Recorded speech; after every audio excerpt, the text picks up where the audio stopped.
The story of Indigenous peoples is often framed as a tragedy of conquest, but conquest alone does not explain the loss of Indigenous sovereignty.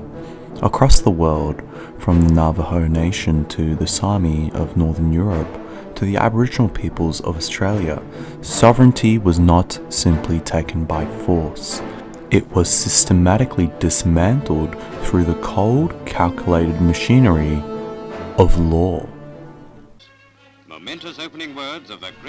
In 1945, when the world gathered to draft the United Nations Charter, they enshrined a revolutionary principle, the right of peoples to self-determination. It was supposed to guarantee that no nation, no people would again be ruled without their consent. But Indigenous peoples were quietly excluded. They were not peoples in the eyes of those drafting international law. They were wards, subjects, obstacles to the sovereign ambition of settler states. Sovereignty is not a trophy. It's not a charity. Sovereignty is the original birthright of all peoples, including Indigenous nations whose governance structures long predated modern nation states. Yet, from the 19th century onward, courts across the world created legal fictions to deny this birthright. They codified Indigenous peoples out of existence, first as sovereign nations, then, even as political communities. Only the barest recognition of cultural identity remained.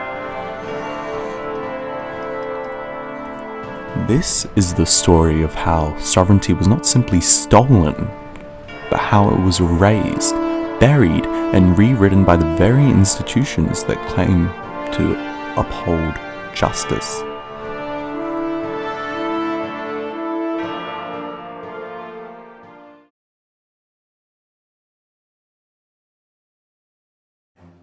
In 1776, the United States declared to the world, "We hold these truths to be self-evident, that all men are created equal." These words ignited a revolution against tyranny, a bold claim to liberty, equality, and self-rule. But from the very beginning, these promises came with an asterisk.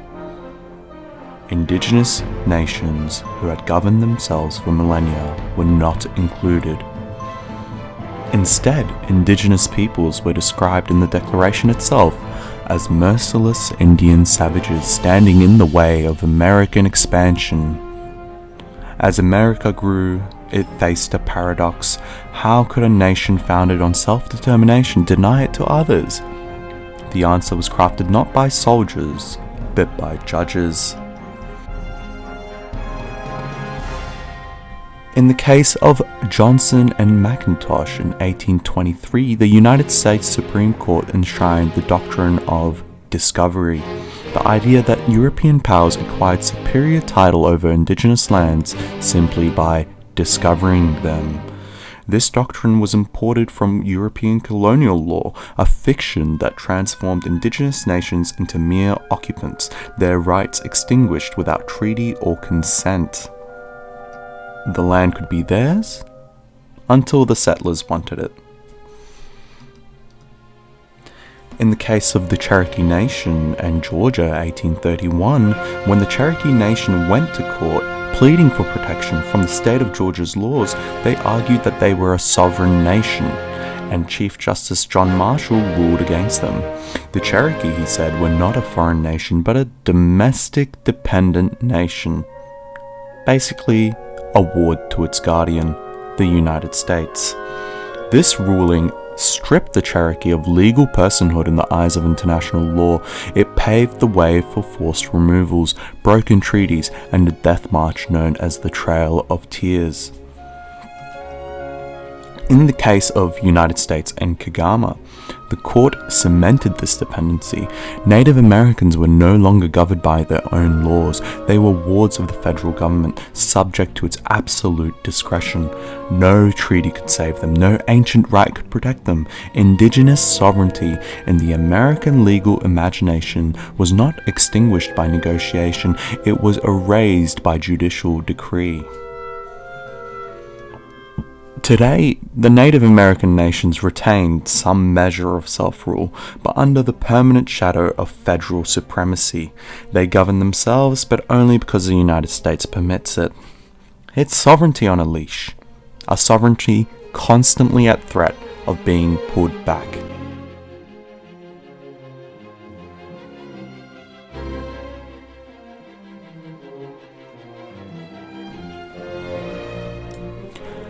Thousands of kilometers away from the Trail of Tears, across the frozen landscapes of Northern Europe, another indigenous nation faced dispossession, not through open warfare, but through slow, suffocating bureaucratic conquest. The Sámi, indigenous to the Arctic Circle, had lived for thousands of years across what are Norway, Sweden, Finland, and Russia. They had no kings, no borders, no concepts of property in the European sense, only ancient laws, communal stewardship, and migratory rights tied to the reindeer and the seasons. But to the growing nation-states of Scandinavia, this way of life posed a problem. As an indigenous person who lived outside the structures of property and governance, they are people who therefore could not be easily taxed, conscripted into the army, or ruled effectively. In 1751, Norway and Sweden signed the Stormstrad Treaty, accompanied by the Lapp Codicil, the first official recognition of Sámi rights to migrate freely across the new national border. But recognition did not mean sovereignty.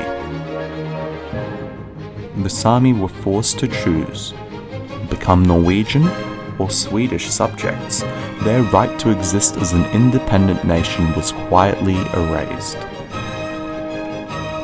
By the 19th century, Scandinavian governments began weaponizing civilization against the Sámi, much like American courts did to the Native Americans. Through laws and policies of Norwegianization and Swedification, Sámi children were forcibly taught in state languages, forbidden to speak their own. Indigenous land practices were suppressed. Traditional governance structures, dismissed as primitive, were dismantled. Today, Norway, Sweden, and Finland each host a Sámi parliament. On paper, these are democratic achievements. In practice, they are advisory bodies, able to speak but not to rule. The Sametinget, the Sámi parliament in Norway, can advise the government on laws affecting Sámi culture, but it cannot veto them. It cannot enforce Sámi sovereignty over Sámi lands. In Sweden, the Sámi parliament is not even independent. It functions as a government agency under the Ministry of Culture. In Finland, the Sámi domicile area is legally recognized, but again, without powers of genuine self-rule. Consultation is not sovereignty. An invitation to comment is not restoration of power. Across Sápmi, land continues to be appropriated for mining, energy projects, and development, often against the wishes of the Sámi communities and often in violation of their traditional rights. Yet Sámi resilience endures. Like the Navajo in the United States and the Aboriginal people in Australia, they assert, "We were here before your borders, before your parliaments, before your laws, and we are still here."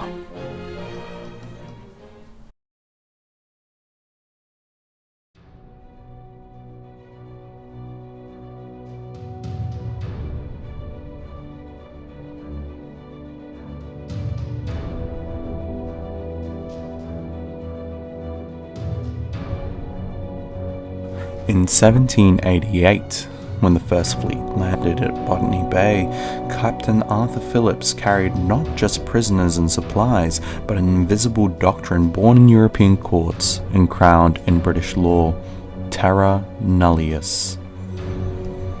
A land supposedly uninhabited, a continent supposedly empty, a legal fiction so powerful it erased over 60,000 years of human history with the stroke of a pen. This doctrine, Terra Nullius, was the legal bedrock for British claims over Australia. It declared that Indigenous Australians had no recognisable system of law, no sovereignty and no property rights that the British law needed to respect. This was not simply ignorance. Indigenous Australians lived under complex systems of law, relationship to land and governance, systems invisible only because the courts chose not to see them. In the case of Regis and Morel 1836, one of Australia's earliest cases involving Aboriginal defendants, Justice Burton ruled that Aboriginal societies were too primitive to possess sovereignty. Their laws, he claimed, were no more than wild and indiscriminatory notions of revenge. Thus, the chain was forged.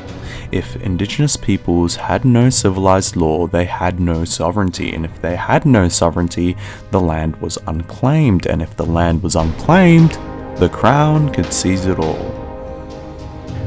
For 2 centuries, Terra Nullius remained unchallenged.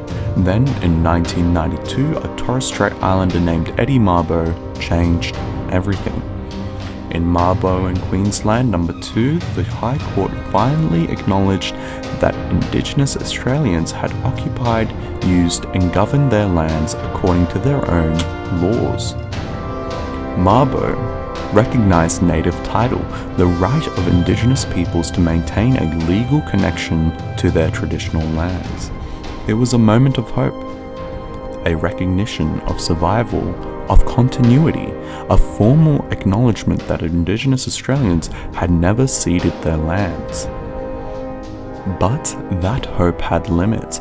In the case of Cohen Commonwealth 1993, representatives of the Wiradjuri nations argued not just for land, but for sovereignty. Chief Justice Mason rejected the claim outright. He ruled that Mabo had recognized land rights, but that sovereignty remained forever with the Crown. The Australian legal system could tolerate acknowledging land, but not political autonomy, not nationhood, not self-governance. In the case of Walker in New South Wales 1994, the High Court reaffirmed its stance. Aboriginal customary law, they said, no longer had force within Australian law. Sovereignty had been extinguished at the moment of colonisation. Australia, unlike the United States with its domestic dependent nations, offered no place for parallel legal systems. Thus, even as native title was recognised, the deeper truth was clear. Sovereignty, the right to rule, remained the exclusive property of the state. Terra Nullius was never a misunderstanding. It was a deliberate act of forgetting, a legal erasure written into the foundations of the nation. And despite the breakthroughs of Mabo, the High Court's refusals in the cases of Coe and Walker show how deeply that forgetting persists. Recognition, true recognition, demands more than acknowledgements or apologies. It demands confronting the original legal theft and imagining a future where sovereignty is not a historical grievance, but a living, breathing right.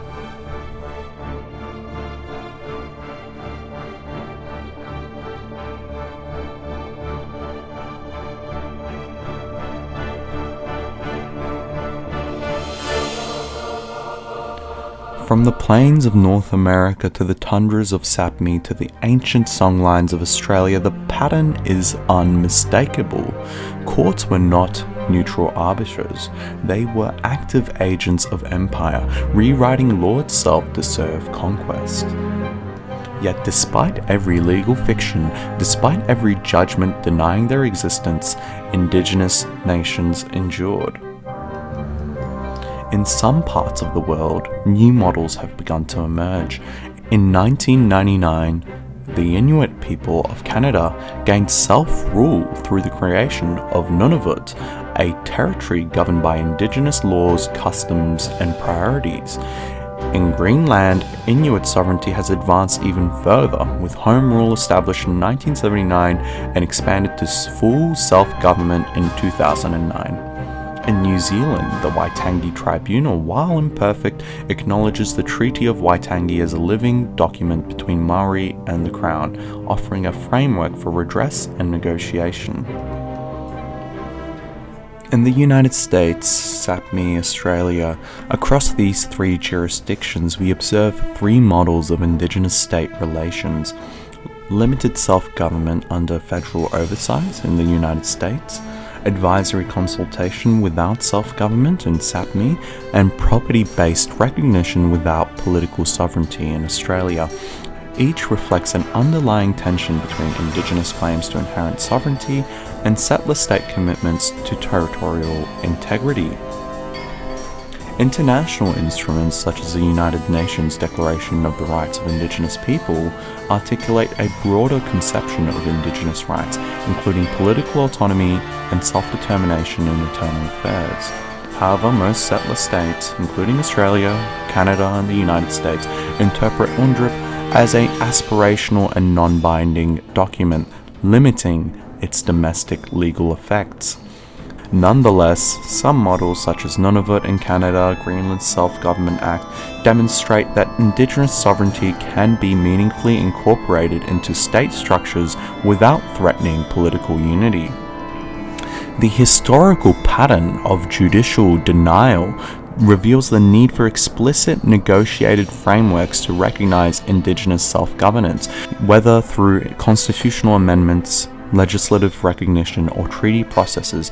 Future reforms must address the legal erasure of Indigenous sovereignty if genuine reconciliation is to occur.